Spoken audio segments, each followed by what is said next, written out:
Hi everyone. Today we're going to be looking at how we're going to create a solid model using Inventor API, and we are going to access the Inventor API using Python.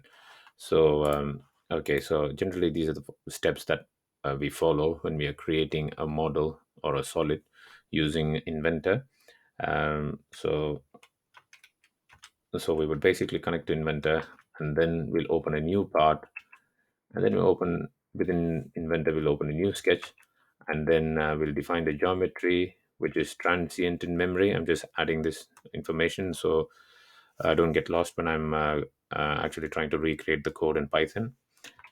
And then we join the geometry, and then we eventually extrude the geometry. So basically we create the geometry, and then we actually define how thick it needs to be. So a quick overview of what that would look like in the actual inventor process is like we would create a new part.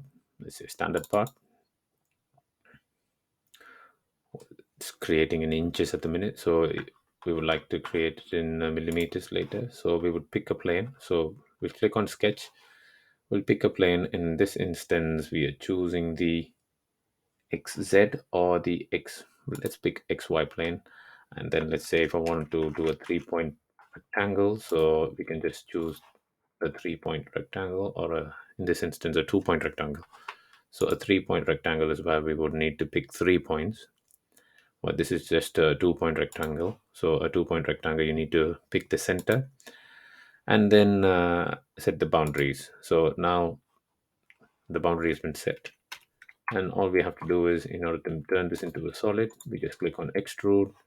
And then obviously this is in inches at the minute, so we'll change that later. So say 1 inch. So we just extended it by 1 inch. So if you click on OK, so that we have the solid. So let's try to recreate the same using just Python coding, just raw Python coding.